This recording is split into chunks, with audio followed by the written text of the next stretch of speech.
Hey, thanks for tuning back into the Davidson Hang podcast. We have Dr. John Jaquish. Is that how am I pronouncing it correctly? Jaquish. I'm Jaquish. glad you're asking me. Yeah. There's a lot of people just like completely butcher, and I'm just sitting Which, here like, normal. It's fine. Continue. yeah, Yeah. In so fact, my website is drj.com, DOCTOR, the letter that makes J.com, that makes because sense. my other website is Jaquish Biomedical, but people, they can never remember how to spell my last name. And I don't know. I think it's how it sounds, but nobody else agrees with me. Yeah, So, yeah, it's just like drj.com. Go to there. cool. So yes, you're a scientist, an inventor, best-selling author, and you've spent years researching and developing improved approaches to health. And you're the inventor of the most effective bone density building medical technology, and you partner with Tony Robbins and Osteo Strong for rapid clinic deployment. Yep. So yeah, and you have a book called Weightlifting is a Waste of Time.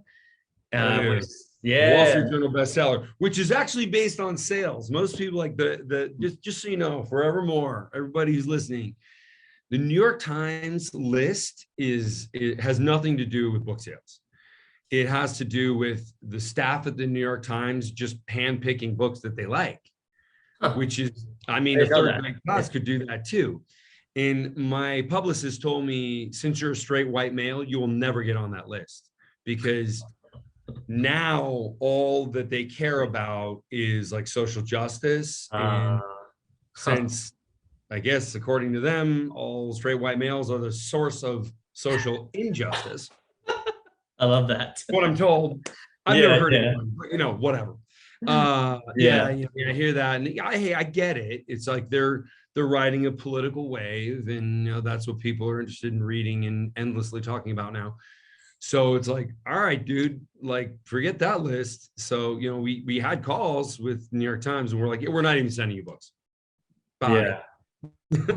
Yeah, Huh. like we got into the Wall Street Journal guys, but it didn't really matter because even like we talked to Wall Street Journal people, it didn't matter. Like as soon as it was Huh. the number one book in America, it was just on their list. They didn't even, Ah. yeah, well, they didn't even need to talk to me. It's really Huh. cool. Yeah, It's like, yeah. oh, that's the contest I'd like to win. It's like the guy who gets, who does the best gets the trophy. That would actually make sense. Seemingly not how the world wants to work anymore. But Right. yeah. Huh. Interesting. Yeah. So I've gone to a lot of Tony Robbins events and all that. I mean, he's all obviously he's into human performance, peak performance. Like, how did you two first get acquainted with each other? The guy just called me. It was out of the blue, and it was funny because Wow. one of his coaches was somebody I helped a lot, and the guy couldn't walk, and I helped him walk again. And like I didn't really know how dire that guy's situation was. He came in and he's like, I can't walk. Get a walker. Hmm. And I used to be a golfer, and I was like, well, just show me what you can do, and we'll go from there. And about 6 months later, the guy was playing 18 holes a day, and he Wow. was walking just fine. He was in chronic pain, and he had brutal, like, just weakness from 20 years of chronic pain, just not moving, not activating the body. And so X3, and at the time it was the beginning of OsteoStrong technology, was able to activate the body to a much higher degree with much lower risk of injury and much less stress on the joints. And so he was able to use it and then reactivate his muscle. So there's a neurological change, and then there's a growth change. He had some hypertrophy. He put on about 20 pounds of muscle really quickly, lost a bunch of fat. And then Tony sees him. He says, "What the hell happened to you, man? I thought you couldn't walk anymore." Hmm. And so they went and played golf together. And so once this guy told Tony Okay. about what had happened, then Tony calls me and he says, "Hey, I want one of your prototypes." And Hmm. I didn't know who it was. It was just some guy who said it was Tony, but the voice sounded familiar. And Yeah. so I'm like, okay, Tony, well, these prototypes are like $300,000 a piece because they're prototypes. They're Yeah. one-offs. He goes, okay, I'll pay you $300,000 for one. And I'm like, Who's this again? This is, he laughs because this is Tony Robbins. Oh, okay. Now it makes sense. Yeah. So, the first bone density prototype, I got down there, and of course, Tony was one of the first ones to use X3. And yeah. But while Tony's interesting, the most interesting users of X3 are the professional athletes, because they're drug tested. You know what you're seeing is what they actually do as a result of what they actually just exercise and nutrition. And we got 19 NFL players and about 20 other athletes. NBA, the NBA likes it. The Miami Heat endorsed the book. Endorsements right there on the back. And pro teams almost never let you use their name. Right. So I had to get special permission from the lawyers of the Miami Heat. But the coaches were so grateful and happy, and they were just cool. And it really helped their players play a better game, reduce injuries, have more dense muscle, increase the thickness of tendons and ligaments, which the product does. And ultimately, X3 I'm speaking of now, it's super portable. You take it anywhere you go. I used to fly 200,000 miles a year, and I never went anywhere without my X3. Now, people would see me they'd see me in mainland China, like inner China. I'd bump into somebody like, wow, yeah, you're here. They're like, you didn't bring your X3 with you. And I'm like, does Thor travel without his hammer? Yeah. And I have these great pictures of me working on different crazy places in the world. I'm like the lawn gnome, like in what's that movie, Amelie? Where she steals her dad's lawn gnome and then gives it to a group of flight attendants, and they're taking pictures of this gnome everywhere in the world. And the dad is and then mailing him postcards, and the dad the whole time is like, why did somebody steal my lawn gnome and then take it all over the world and send me pictures? Yeah. So I'm like the gnome, but I'm much better. Yeah. So, and I feel like, so the NBA and NFL, why do you think so many people are stuck in the old ways of just outworking themselves like normal weightlifting? Why is there less of a focus on pliability and all that? Listening to Tom Brady, eh? Yeah, I have his book. He uses that word all him and Alex. I always say pliability. Yeah. Yeah, I don't use that word. So people, all people do this. Everybody wants to imagine they have all the answers. Life's easier that way. Wouldn't it be better if you had nothing else to learn and you were just, the master of everything in front of you? But, that shit's not the truth. Most people don't know what the hell they're doing. Most people have very little understanding, even of the things they do. So, okay, why strength training? My question is, let's take a step back and look at the industry in general. Let's look at people who engage in fitness. And this is a point that I'm heavily trolled for this, but it's okay because when you're an industry innovator, people get mad, but it's because people are losing money based on what I'm doing, and they are. A lot of gyms, people are like, oh, I got an X3, so I don't need to come back to the gym. And so all my hater videos, it's gym owners and personal trainers who feel offended that they've lost business. So I get that, but whining about it isn't going to help you. So they can whine anyway. So what was the question? I'm curious as to, I think you answered it right. It's a multiples of $billion industry. So just the industry. No, I did not answer this question. Fitness is the most failed human endeavor. I dare anybody to come up with something else that people have done worse at. Now, if you look at who's really fit, now fit can be defined by percentage body fat because that considers muscularity and how much fat you carry around. The best 1% of males in the United States are 10.6% body fat. That's pathetic. That's the best 1%. That's maybe you can see your top two abdominals. It's just sort of you wouldn't, if you saw somebody 10.6% body fat, they would never be in photographed to model men's clothing or anything. They'd be just kind of a regular guy. It would look normal. So the Yeah. best 1% look like regular guys. Yeah, my point is like, it doesn't matter how you define what really fit is. Is it looking like a bodybuilder? Probably not. That's an extreme.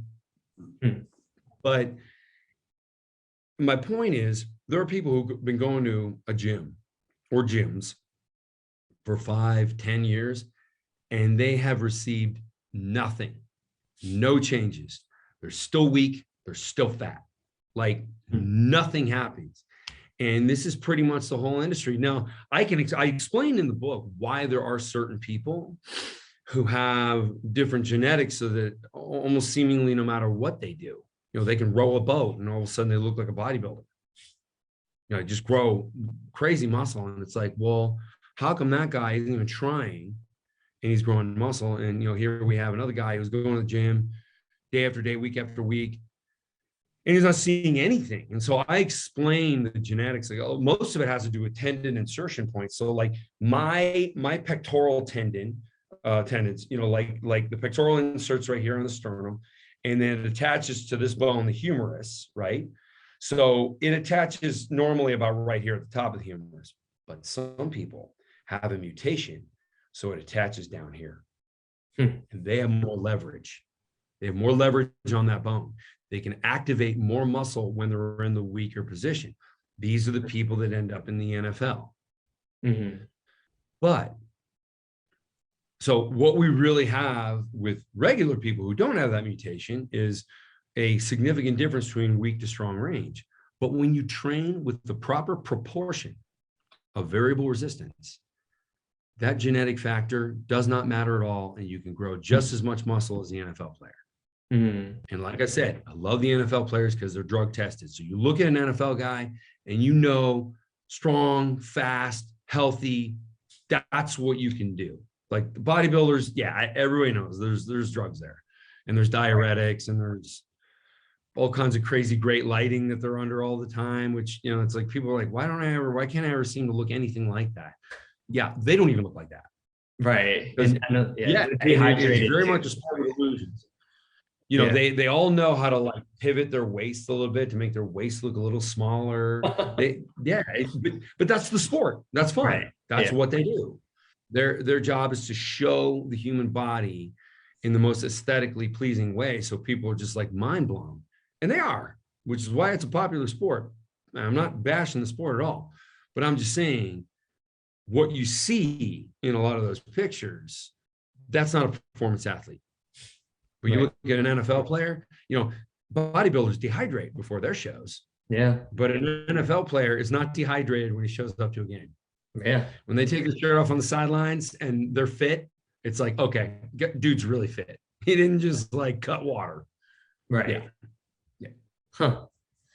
Interesting. And so what makes, like, for instance, like a more innovative, like a Miami Heat, like, do you think that eventually, like, because I do think there's people who are more open to trying new things. And like I said, most people are doing what was, decades ago, what worked decades ago.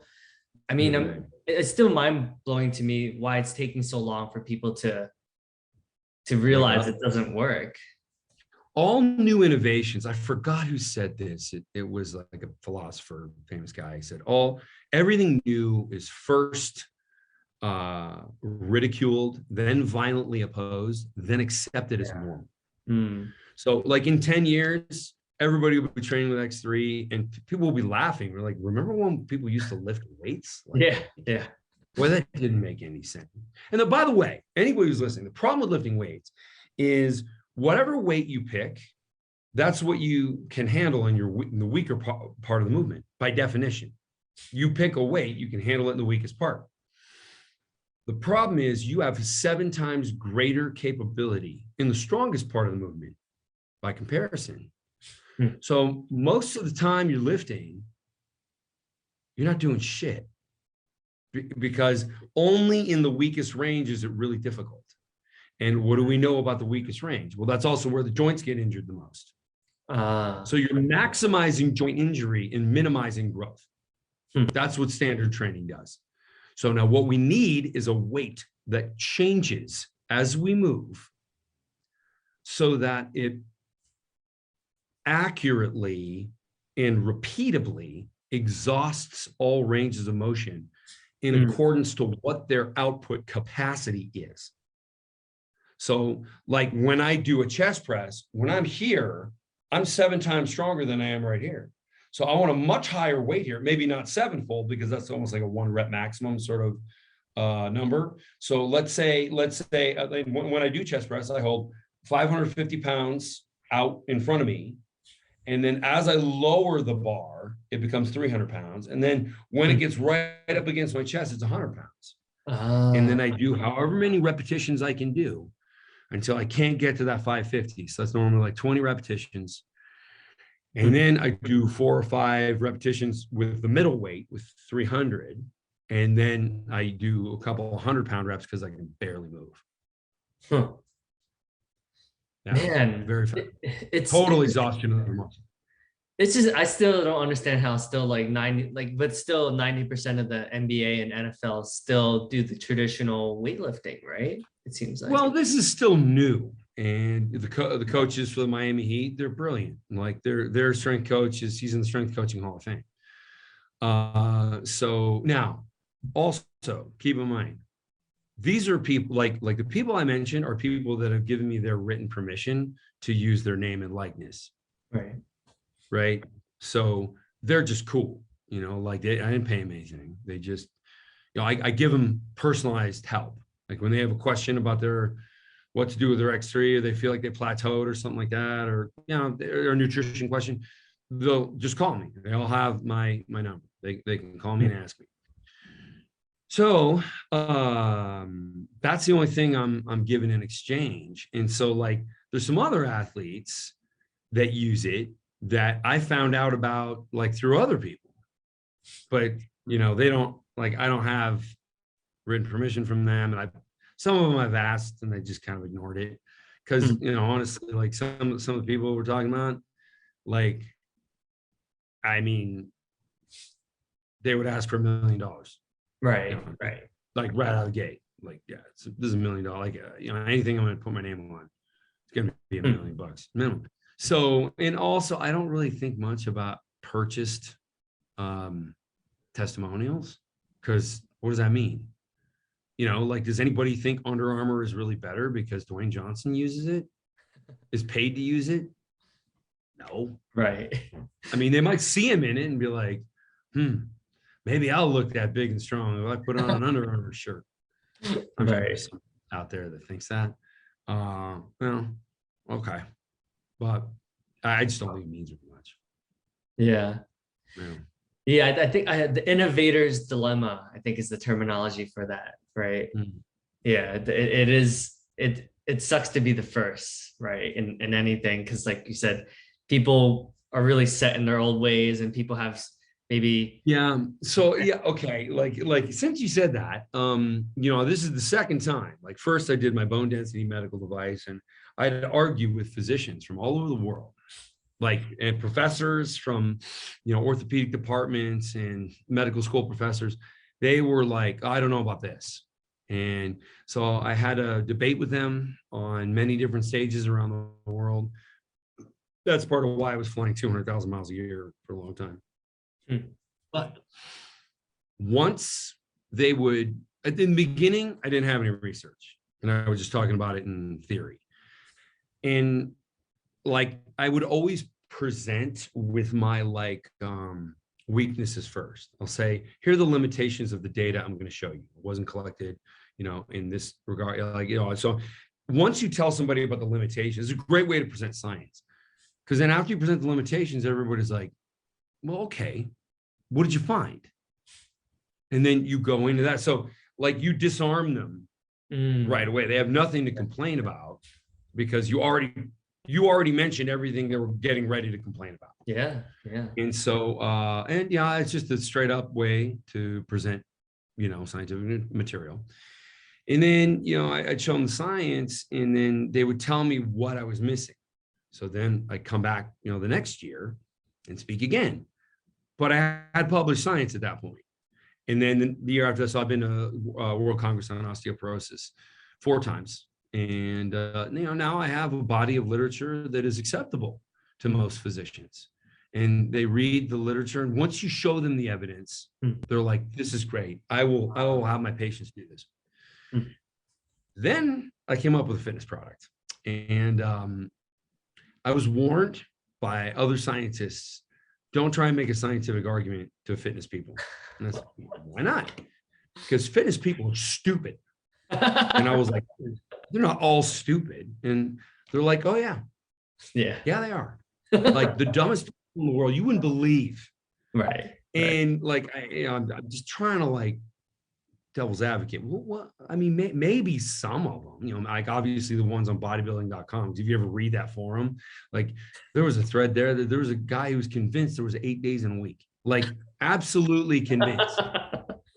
Right. Like, right. Yeah. Yeah. Like training split was based on 8 days. And it's like, this is what I do every week. And people were like, but that's more than a week. And he's like, fuck you. Right. Like wanting to fight him and stuff. Like it was like these people, I don't know who ties their shoes for them in the morning. They're real good. But what I ended up realizing was that this is correct. And I think fitness, there's no barriers to entry to fitness. It's not like scuba diving where you got to spend, $10,000 to get like certified and know what the hell you're doing. Yeah. You can just buy a $9 gym membership and, read your brother's Flex magazine, which is an abomination of literature, and then just show up and then just start doing stuff. Look at the other guy. What is he doing? Right. So like the barrier to entry is really low. And, maybe there's some psychological things in there where a lot of people are attracted to fitness. Like the joke was like they're making up for some inadequacy, which I think being healthy is great and everybody should go for that. Yeah. But, when sometimes I hear that psychological argument, I'm like, yeah, I think I've met those guys. Like they're not too bright, but boy, they're going to be bigger and stronger than everybody else. Right. So there's a lot of pushback. Now the athletes, like I said, between the athletes that have given me their written permission to use their endorsement and the athletes that use it that I'm not allowed to mention because I don't have their written permission, there's a lot. And I don't even know how many, and there's more every day. In fact, like sometimes I see on like just the sales roll, like it just scrolls by somebody's screen who's down the hall from me. And like every once in a while I'll be like, look at a name and I'll be like, really? I look at the address and it's like, yep, that's where that dude lives. Okay. But, again, I can't say anything. So I'm not worried. People are picking up on this, and I am fully convinced this will be what strength training looks like, 10 years from now. What we're doing right now for strength, what's considered standard strength training will be a joke. Well, I do appreciate you coming on the podcast.